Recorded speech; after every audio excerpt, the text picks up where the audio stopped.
जय हिंद दोस्तों।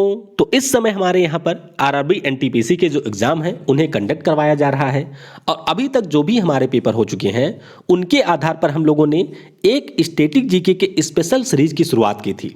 यानी कि जो अभी तक हमारे पेपर हो चुके हैं उनमें जो स्टैटिक जीके के टॉपिक से प्रश्न पूछे जा रहे हैं उन्हीं के आधार पर हम लोगों ने क्रैश कोर्स की शुरुआत की है और उसी क्रम में ये हमारा तीसरा वीडियो होगा। इससे पहले के सभी वीडियो की लिंक आपको नीचे डिस्क्रिप्शन में मिल जाएगी या फिर ऊपर के आई बटन पर क्लिक करके उन वीडियो को आप देख सकते हैं। तो अगर हम लोग आज के टॉपिक की बात करते हैं तो आज के इस वीडियो में हम नदियों पर जो बांध बनाए गए हैं यानी कि जो हमारे यहाँ पर रिवर्स हैं उनके ऊपर जो डैम बनाए गए हैं उनसे संबंधित महत्वपूर्ण बिंदुओं को यहाँ पर डिस्कस करेंगे। तो पूरा वीडियो बहुत ही ध्यान से देखिएगा और वीडियो अगर आपको पसंद आता है तो इसे लाइक करने के साथ अपने सभी दोस्तों के साथ में शेयर जरूर करिएगा। तो वीडियो के लाइक का टारगेट रखते हैं 1000 लाइक का। तो चलिए इस वीडियो की हम शुरुआत करते हैं। तो पहले हम लोग थोड़ा सा बेसिक यहाँ पर डिस्कस करेंगे यानी कि डैम होते क्या हैं और इनका निर्माण नदियों के ऊपर आखिर में किया क्यों जाता है। तो ये आप देख सकते हैं यह हमारी एक नदी है जो कि इस प्रकार से फ्लो हो रही है और इसके ऊपर जो आपको येलो कलर का बॉक्स दिख रहा है ये हमारा एक डैम है यानी कि यह एक बांध है। अब हम लोग बांध का निर्माण करते क्यों हैं तो इसके पीछे कई सारे कारण होते हैं। देखिए, मान लीजिए कोई हमारी नदी है जिससे पानी बह रहा है तो यहाँ पर अगर हम लोग एक डैम बना देंगे तो उस स्थिति में यहाँ पर एक प्रकार का रिजर्वायर बन जाएगा यानी कि एक जलाशय बन जाएगा और इस जलाशय में हम लोग ढेर सारे पानी को इकट्ठा कर पाएंगे। अब जलाशय में पानी इकट्ठा हो गया है तो यहाँ से हम लोग बहुत सारी नहरें निकाल सकते हैं और उन नहरों का उपयोग हम लोग सिंचाई पर्पज में कर सकते हैं। इसके अलावा यहाँ से हम लोग पानी निकाल करके पीने के लिए उसका उपयोग कर सकते हैं। हमारी जो विभिन्न फैक्ट्रियाँ होती हैं उनमें उनका उपयोग किया जा सकता है। नदी में इससे जल स्तर की कमी होगी तो जो भी आसपास के रीजन में बाढ़ आते थे उनको भी हम लोग रोक सकते हैं। और सबसे महत्वपूर्ण जो इसका काम होता है कि डैम के माध्यम से जो हम लोग पानी रोकते हैं उसको धीरे धीरे छोड़ करके यहाँ पर टरबाइन को घुमाते हैं और उस टरबाइन को घुमा करके बिजली का भी उत्पादन करते हैं। तो ये हमारा काम होता है डैम का। और जब किसी भी डैम से इस प्रकार के बहुत सारे कार्य किए जाते हैं तो उसी को हम लोग मल्टीपर्पज प्रोजेक्ट के नाम से जानते हैं यानी कि बहुउद्देशीय परियोजना के नाम से जानते हैं। तो ये होता है मुख्य रूप से डैम का कार्य। अब हम लोग कुछ पहले सबसे महत्वपूर्ण डैम से संबंधित तथ्यों को जान लेते हैं। अगर आपसे परीक्षा में पूछा जाए कि भारत का सबसे ऊंचा नदी का बांध कौन सा है यानी कि हाईएस्ट डैम कौन सा है हमारे भारत का, तो आपका उत्तर होना चाहिए टिहरी डैम। टिहरी डैम की बात करते हैं तो ये उत्तराखंड नदी में है। कहाँ पर? भागीरथी नदी के ऊपर ये आपको देखने को मिलेगा और इसकी ऊंचाई कितनी है तो ये है 260.5 मीटर। कितनी है? 260.5 मीटर। अगर पूछा जाता है कि भारत का सबसे लंबा नदी बांध कौन सा है यानी कि लॉन्गेस्ट रिवर डैम के बारे में पूछा जाए तो आपका उत्तर होगा हीराकुंड जो कि आपको उड़ीसा राज्य में मिलेगा महानदी के ऊपर और इसकी टोटल लेंथ है 25.79 किलोमीटर यानी कि 25.79 किलोमीटर इसकी टोटल लेंथ है। फिर आपसे अक्सर पूछ लिया जाता है कि भारत का सबसे प्राचीन बांध कौन सा है यानी कि सबसे पुराना बांध कौन सा हमारे यहाँ का, तो ये है कल्लानई बांध। कौन है? कल्लानई डैम जो कि आपको तमिलनाडु में कावेरी नदी के ऊपर मिलेगा। किसके ऊपर? कावेरी नदी के ऊपर मिलेगा। और अगर हम लोग बात करते हैं तो ईसा से 100 साल पहले से ईसा के 100 साल बाद के बीच में इस बांध का निर्माण किया गया था। तो एग्जैक्ट डेट इसकी नहीं पता है तो ध्यान रखिएगा भारत का सबसे प्राचीन बांध है कल्लानई बांध। और एक पॉइंट आपसे परीक्षा में पूछ लिया जाता है कि इनमें से किसके द्वारा जो हमारे यहाँ पर डैम होते हैं उनको मॉडर्न इंडिया के टेम्पल के रूप में कहा गया था, तो ये कहा था पीएम नेहरू ने। तो ध्यान रखिएगा पीएम नेहरू जी के द्वारा ये कहा गया था कि जो भी हमारे यहाँ पर डैम होते हैं वे आपके आधुनिक भारत के मंदिर होते हैं। जैसा कि मैंने आपको ऊपर ही बता दिया कि कोई भी जो डैम होता है उसका बहुत ही ज़्यादा महत्वपूर्ण रोल होता है किसी भी देश में, तो इसीलिए आधुनिक भारत के मंदिर के रूप में इसे संबोधित हमारे उस समय के पीएम जवाहरलाल नेहरू जी के द्वारा किया गया था। तो ये पॉइंट भी आप ध्यान रखेंगे। तो आइए अब हम लोग थोड़ा मैप के जरिए इनके बारे में जानते हैं। अब यहाँ पर आपको पहले बात ध्यान रखना है सरदार सरोवर डैम के बारे में। तो सरदार सरोवर डैम की बात करते हैं तो ये अभी एक नवीनतम डैम है। 17 सितंबर 2017 से ये शुरुआत हो गया था इसका। लाभान्वित राज्य यानी कि यह एक हमारा परियोजना है यानी कि मल्टीपर्पज प्रोजेक्ट है। तो इससे हमारे मध्य प्रदेश राज्य, गुजरात, राजस्थान और महाराष्ट्र राज्य लाभान्वित होते हैं। तो ये आप देख सकते हैं, ये हमारी है नर्मदा नदी। नर्मदा नदी मध्य प्रदेश के अमरकंटक से निकलती है और उसके बाद में पूरे मध्य प्रदेश को ट्रैवल करने के बाद में ये आपके एंटर करती है गुजरात में, और गुजरात में जो तापी है वहाँ पर सरदार सरोवर डैम का निर्माण किया गया है। किसका? सरदार सरोवर डैम का निर्माण किया गया है। तो ये आपको ध्यान रखना है कि सरदार सरोवर डैम गुजरात में नर्मदा नदी के ऊपर बना हुआ है। अब नर्मदा नदी ये हमारे मध्य प्रदेश में भी बहती है, तो मध्य प्रदेश में भी इसके ऊपर कई सारे डैम बने हैं, जैसे कि बारगी डैम हो गया, इंदिरा सागर डैम हो गया, ओमकारेश्वर डैम हो गया। तो ये एनटीपीसी में ऑलरेडी पूछा जा चुका है, ओमकारेश्वर डैम। तो ये सारे डैम हमारे नर्मदा नदी के ऊपर बनाए गए हैं। और यहीं पर जो सरदार सरोवर डैम है, इसी के पास में आपको स्टैचू ऑफ यूनिटी भी मिलेगा, जो कि दुनिया की सबसे ऊंची मूर्ति है, जिसकी ऊंचाई है 182 मीटर। फिर बात करते हैं चंबल घाटी परियोजना की। तो जैसा कि इसके नाम से ही स्पष्ट है कि चंबल नदी के ऊपर इसका निर्माण किया गया है। तो ये आप देख सकते हैं, यहाँ पर आपको मिलेगा चंबल नदी।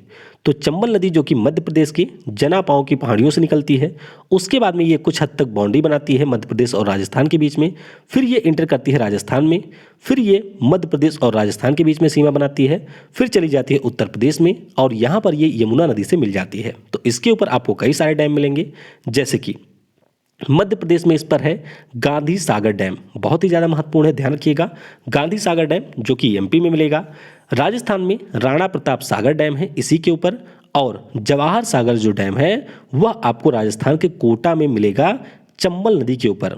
तो Jawahar Sagar dam, Rana Pratap Sagar dam, Gandhi Sagar dam, ये सारे आपको चंबल नदी के ऊपर देखने को मिलेंगे। और एक कोटा बैराज है, ये भी आपको इसी के ऊपर देखने को मिलेगा। फिर बात करते हैं भाखड़ा नागल परियोजना की, बहुत ही ज़्यादा महत्वपूर्ण है। तो भाखड़ा नागल परियोजना को आइए पहले थोड़ा सा जानते हैं। यहाँ पर आप देख सकते हैं, ये है राकस ताल, जो कि आपको हिमालय की पहाड़ियों पर मिलेगा, मुख्य रूप से लद्दाख नहीं, तिब्बत वाले रीजन में। तो यहाँ पर है राकस ताल। राकस ताल से हमारी निकली है सतलुज नदी। कौन सी नदी? सतलुज नदी निकलती है। उसके बाद में ये हिमाचल प्रदेश में इंटर करती है, हिमाचल के बाद में ये पंजाब में जाती है, और फिर ये चली जाती है पंजाब के बाद में फिर ये चली जाती है पाकिस्तान देश में। तो यहाँ पर जो सतलुज नदी है, इसके ऊपर कई सारे डैम बनाए गए हैं, और उन्हीं में से सबसे महत्वपूर्ण है जो हमारा भाखड़ा नागल डैम है। कौन सा? भाखड़ा नागल डैम है। तो ये दो हमारे अलग अलग डैम हैं, और इनका निर्माण लगभग हिमाचल प्रदेश और पंजाब की बॉर्डर के ऊपर किया गया है। कहाँ पर? हिमाचल प्रदेश और पंजाब के बॉर्डर के ऊपर इनका निर्माण किया गया है। तो ध्यान रखिएगा। हालांकि अगर आपसे परीक्षा में ये पूछ लिया जाता है कि किस राज्य में है, तो उस स्थिति में आप हिमाचल प्रदेश से टिक करेंगे, ये आप ध्यान रखेंगे। और जैसा कि मैंने आपको बताया कि जब कोई नदी बहती है और इसके ऊपर हम डैम बना देते हैं, तो जाहिर सी बात है बहुत बड़ी मात्रा में यहाँ पर पानी रुक जाता है, तो एक प्रकार के जलाशय का निर्माण हो जाता है। तो इस भाखड़ा नागल डैम के कारण जो जलाशय निर्मित हुआ है, उसे हम लोग गोविंद सागर जलाशय के नाम से जानते हैं। किसके नाम से? गोविंद सागर रिजर्वायर के नाम से इसे हम लोग जानते हैं। तो सतलज नदी के ऊपर हिमाचल प्रदेश में भाखड़ा नागल डैम बना हुआ है। इसके अलावा कोल्डम डैम भी है, जो कि हिमाचल प्रदेश में ही है, और हिमाचल प्रदेश में सतलज नदी के ऊपर नाथपा झकरी डैम भी आपको देखने को मिलेगा, और इनका मुख्य रूप से उपयोग इलेक्ट्रिसिटी के जनरेशन में किया जाता है। फिर हम बात करते हैं टिहरी डैम की। तो टिहरी डैम ये भारत का सबसे ज़्यादा ऊंचाई पर स्थित डैम है, ये मैंने आपको शुरुआत में ही बता दिया। तो यहाँ पर आप देख सकते हैं, ये हमारी गंगा नदी आ रही है इधर से, यानी कि भागीरथी, यहाँ से आती है भिलंगाना नदी, और ये दोनों नदियाँ जहाँ पर आपस में मिलती हैं, वहीं पर उत्तराखंड में टिहरी परियोजना का निर्माण किया गया है, यानी कि टिहरी डैम का निर्माण किया गया है। तो 2006 में ये बन गया था, और इसकी टोटल ऊंचाई है 260.5 मीटर। तो ध्यान रखिएगा, भारत की सबसे ऊंची नदी घाटी परियोजना या फिर सबसे ऊंचा डैम है टिहरी डैम, जो कि आपको उत्तराखंड में भागीरथी नदी के ऊपर मिलेगा। फिर बात करते हैं हीराकुंड परियोजना की या फिर हीराकुंड डैम की।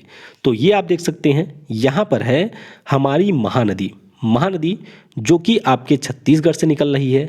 छत्तीसगढ़ की जो दंडकारण्य की पहाड़ियाँ हैं वहाँ से निकलती है, फिर ये इंटर करती है उड़ीसा में, और उड़ीसा को ट्रैवल करने के बाद में बंगाल की खाड़ी में जाकर के अपना जल गिराती है। तो यहाँ पर हीराकुंड डैम उड़ीसा राज्य में बनाया गया है। कहाँ पर? उड़ीसा राज्य में इसे बनाया गया है। कब बना था ये? तो 1953 में इसका निर्माण किया गया था। लंबाई की अगर हम बात करते हैं तो टोटल इसकी लेंथ है 25.79 किलोमीटर। कितनी है? 25.79 किलोमीटर। लेकिन अगर हम लोग यहाँ पर मेन डैम की बात करते हैं तो उसकी टोटल लेंथ है 4.8 किलोमीटर। कितनी है? 4.8 किलोमीटर। तो ये सारी चीज़ें आपको यहाँ पर हीराकुंड डैम के बारे में ध्यान रखनी है कि महानदी पर ये बना है उड़ीसा राज्य में और भारत का ये सबसे लंबा बांध है। फिर बात करते हैं रिहंद परियोजना की या फिर रिहंद डैम की। तो इसे हम लोग गोविंद वल्लभ पंत सागर डैम के नाम से भी जानते हैं। किस नाम से? गोविंद वल्लभ पंत सागर डैम के नाम से भी जानते हैं। और इस डैम की खास बात यह है कि ये आयतन के दृष्टिकोण से भारत का सबसे बड़ा बांध है। किस दृष्टिकोण से? आयतन के दृष्टिकोण से। अब इसका मतलब हुआ क्या? इसका सिंपली मतलब है कि मान लीजिए एक नदी आ रही है, नदी के ऊपर हमने यहाँ पर बना दिया है डैम। तो डैम जाहिर सी बात है अगर हम बनाएंगे तो यहाँ पर एक रिजर्वायर बनेगा यानी कि जलाशय बनेगा और इस जलाशय में बहुत भारी मात्रा में जल भी एकत्रित होगा। तो जाहिर सी बात है अगर जल एकत्रित हो रहा है तो यह एक प्रकार का लेक भी कह सकते हैं आप। और इसमें जो पानी एकत्रित होता है उसकी कितनी क्षमता है, उसी के आधार पर हमारा जो गोविंद वल्लभ पंत सागर डैम है ये भारत का सबसे बड़ा डैम है। और गोविंद सागर अगर हम लोग डैम या फिर झील की बात करते हैं यानी कि जो रिजर्वायर यहाँ पर बन रहा है वह भारत की सबसे बड़ी मानव निर्मित झील है। तो ये पॉइंट भी आपको ध्यान रखना है। अब बात करते हैं रिहंद डैम की। तो रिहंद डैम आपको मिलेगा उत्तर प्रदेश के सोनभद्र जिले में। कहाँ पर? उत्तर प्रदेश के सोनभद्र जिले में आपको देखने को मिलेगा और ये हमारी रिहंद नदी के ऊपर बनाया गया है। किसके ऊपर? रिहंद नदी के ऊपर इसका निर्माण किया गया है। तो ये पॉइंट आपको यहाँ से ध्यान रखना है कि जो हमारी रिहंद डैम है वह उत्तर प्रदेश के सोनभद्र जिले में है और इसे रिहंद नदी के ऊपर बनाया गया है। फिर बात करते हैं फरक्का परियोजना या फिर फरक्का बैराज की। तो यह भी एक प्रकार का डैम है जो कि वेस्ट बंगाल के मुर्शिदाबाद में बनाया गया है। तो यहाँ पर आप देख सकते हैं ये हमारी गंगा नदी है। गंगा नदी यहाँ पर बिहार के बाद में थोड़ी सी झारखंड में आती है, उसके बाद में ये एंटर कर जाती है पश्चिम बंगाल में। तो पश्चिम बंगाल में जो बांग्लादेश है उसके ठीक पहले यहाँ पर बनाया गया है फरक्का बैराज। और फरक्का बैराज हमारा वह स्थान है जिसके कुछ पहले से ही गंगा नदी दो भागों में विभक्त होती है। तो एक चली जाती है पद्मा के नाम से, कहाँ पर? बांग्लादेश में, और एक हमारी पश्चिम बंगाल में हुगली के नाम से अलग हो जाती है। तो ये पॉइंट आप ध्यान रखेंगे कि फरक्का नाम का जो डैम है वह आपके गंगा नदी के ऊपर बनाया गया है पश्चिम बंगाल राज्य में। फिर बात करते हैं बगलिहार डैम की। तो बगलिहार डैम ये आप देख सकते हैं हिमाचल प्रदेश में है बारालाचा दर्रा यानी कि बारालाचा पास। यहाँ से हमारी निकलती है एक नदी जिसका नाम है चिनाब रिवर। चिनाब रिवर उसके बाद में इंटर करती है जम्मू कश्मीर में और फिर इसके ऊपर बगलिहार परियोजना यानी कि बगलिहार डैम का निर्माण किया गया है। तो बस आप ध्यान रखेंगे कि जो बगलिहार डैम है वह आपके जम्मू कश्मीर राज्य में चिनाब नदी के ऊपर बनाया गया है। फिर बात करते हैं इडक्कू डैम की या फिर इडक्कू परियोजना की। तो केरल में एक नदी बहती है जिसका नाम है इडक्कू। क्या नाम है? जिसका नाम है पेरियार। तो पेरियार नदी ये आपके सुंदरमाला जो तमिलनाडु में है वहाँ से निकलती है, उसके बाद में ये एंटर करती है केरल में। तो केरल में इसी के ऊपर इडक्कू डैम का निर्माण किया गया है। तो ध्यान रखिएगा इडक्कू डैम केरल में है। किस नदी के ऊपर? तो पेरियार नदी के ऊपर इसका निर्माण किया गया है। मुल्ला पेरियार नाम का भी एक डैम है, वह भी आपको केरल राज्य में ही देखने को मिलेगा। फिर बात करते हैं नागार्जुन सागर डैम की। तो बहुत ही ज़्यादा महत्वपूर्ण है। नागार्जुन सागर जो डैम है वह आपको मिलेगा कृष्णा नदी के ऊपर। किसके ऊपर? कृष्णा नदी के ऊपर ये आपको देखने को मिलेगा। कहाँ पर? तो ये है तेलंगाना राज्य में। ये आप देख सकते हैं ये है कृष्णा नदी जो कि महाराष्ट्र के महाबलेश्वर से निकलती है। उसके बाद में ये कर्नाटक में आती है। कर्नाटक के बाद में ये थोड़ा सा आती है तेलंगाना में, फिर ये आ जाती है आंध्र प्रदेश में। तो कर्नाटक में भी इसके ऊपर कई सारे डैम हैं जैसे कि तुंगभद्रा डैम। तुंगभद्रा वैसे हमारी जो कृष्णा नदी है उसकी सहायक नदियाँ हैं। किसकी है? कृष्णा की सहायक नदियाँ हैं तुंगभद्रा। तो तुंगभद्रा के ऊपर बना है तुंगभद्रा डैम कर्नाटक में। श्रीशैलम डैम की बात करते हैं तो ये आपको आंध्र प्रदेश में मिलेगा। अब यहाँ पर आपको एक पॉइंट ध्यान रखना है कि अगर परीक्षा में आपसे पूछा जाए कि नागार्जुन सागर डैम कहाँ पर है तो ये तेलंगाना में है, और अगर आपसे पूछा जाए कि श्रीशैलम डैम कहाँ पर है तो ये है आंध्र प्रदेश में। इसके अलावा कृष्णा नदी के ऊपर ही बसावा सागर बांध बना है कर्नाटक में, और अलमाटी नाम का जो डैम है ये भी आपको कर्नाटक में ही देखने को मिलेगा। तो ये सारे पॉइंट आपको ध्यान रखने हैं कि ये जो हमारे बांध हैं वे कृष्णा नदी के ऊपर बनाए गए हैं। फिर बात करते हैं जायकवाड़ी डैम की या फिर जायकवाड़ी परियोजना की। तो गोदावरी नदी जो कि हमारे दक्षिण भारत की सबसे बड़ी नदी है, जिसे हम लोग दक्षिण भारत की गंगा के नाम से भी जानते हैं, यह हमारे त्र्यंबकेश्वर से निकलती है। कहाँ से? नासिक में एक स्थान है त्र्यंबकेश्वर, जहाँ से ये नदी निकलती है। और इसी नदी के ऊपर यहाँ पर आपको एक डैम मिलेगा जिसे हम लोग कहते हैं जायकवाड़ी डैम। क्या कहते हैं? जायकवाड़ी डैम। तो इस डैम के बारे में आप ध्यान रखेंगे। हालांकि अगर हम लोग मध्य प्रदेश की बात करते हैं तो यहाँ पर आपको गिरना डैम भी मिलेगा, गिरना नदी के ऊपर, और कोयना डैम मिलेगा, कोयना नदी के ऊपर।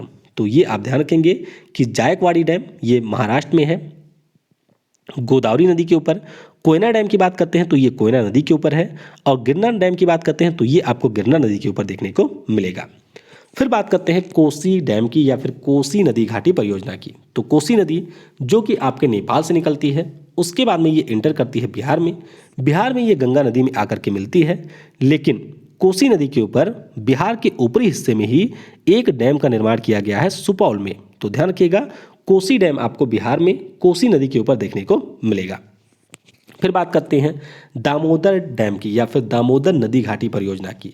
दामोदर नदी घाटी परियोजना का नाम जब आए तो आपको ध्यान रखना है कि ये हमारे देश की सबसे पुरानी यानी कि आज़ाद भारत की सबसे पहली नदी घाटी परियोजना है। किसकी? आज़ाद भारत की सबसे पहली नदी घाटी परियोजना है। और बनाई किस पे गई है?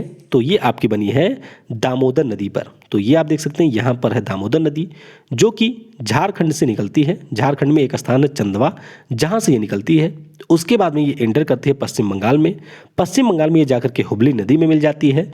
लेकिन यहाँ पर दामोदर नदी घाटी परियोजना का निर्माण किया गया है इसी के ऊपर। तो आपको ध्यान रखना है कि झारखंड और पश्चिम बंगाल के बॉर्डर पर दामोदर नदी घाटी परियोजना यानी कि दामोदर डैम का निर्माण दामोदर नदी के ऊपर किया गया है। तो ये पॉइंट आप ध्यान रखेंगे। और दामोदर नदी को ही हम बंगाल के शोक के नाम से भी जानते हैं। जैसे कोसी नदी को हम लोग बिहार का शोक कहते हैं, उसी प्रकार से दामोदर नदी को हम लोग पश्चिम बंगाल के शोक के नाम से भी जानते हैं। फिर हम बात करते हैं माता टीला नदी घाटी परियोजना की। तो माता टीला डैम की बात करते हैं तो ये आपके बेतवा नदी पर है। किस पे? बेतवा नदी जो कि मध्य प्रदेश के सीहोर से निकलती है, उसी के ऊपर बनाया गया है माता टीला डैम। इसके अलावा कुछ अन्य डैम भी हैं, जैसे कि राजघाट डैम हो गया, ये आपका ललितपुर में है। परीक्षा डैम हो गया, ये आपका झांसी में है। धुरवारा डैम हो गया, ये आपका ललितपुर में है। तो ये सारे डैम आपको मिलेंगे यूपी में। किसके ऊपर? बेतवा नदी के ऊपर। तो आपको ध्यान रखना है कि माता टीला डैम या फिर राजघाट डैम, परीक्षा डैम या फिर धुरवारा डैम, ये सारे आपको मिल जाएंगे कहाँ पर? बेतवा नदी के ऊपर। अब हम लोग कुछ अन्य डैम को यहाँ पर कंक्लूड करते हैं, यानी कि जो आपकी परीक्षा में अक्सर पूछे जाते हैं। अगर आपसे पूछा जाए कि तुंगभद्रा डैम किस राज्य में है, तो ये कर्नाटक में है, तुंगभद्रा नदी के ऊपर। भाखड़ा नागल डैम की बात करते हैं तो ये पंजाब हिमाचल प्रदेश के बॉर्डर पर आप कह सकते हैं, सतलुज नदी पर। किस पर? सतलुज नदी पर ये बना हुआ है। इंदिरा सागर डैम की बात करते हैं तो ये मध्य प्रदेश में है और ये बना हुआ है नर्मदा नदी पर। कृष्णराज सागर डैम की बात करते हैं तो ये आपको कर्नाटक में मिलेगा, कावेरी नदी के ऊपर। रिहन डैम मैंने आपको बता ही दिया, उत्तर प्रदेश में ये रिहन नदी के ऊपर बना हुआ है। बाणसागर डैम की बात करते हैं तो ये मध्य प्रदेश के सोन नदी पर बना हुआ है। फिर अगर हम लोग निजाम सागर डैम की बात करते हैं तो तेलंगाना में ये मंजीरा नदी के ऊपर बना हुआ है। उकाई डैम की बात करते हैं तो गुजरात में ये ताप्ती नदी के ऊपर बना हुआ है। बगलिहार डैम की बात करते हैं तो जम्मू कश्मीर में ये चिनाब नदी के ऊपर बना हुआ है। पंचेत डैम की बात करते हैं तो झारखंड में दामोदर नदी के ऊपर बना हुआ है। राजघाट डैम की बात करते हैं तो यह एमपी और यूपी के बॉर्डर बेतवा नदी पर बना हुआ है।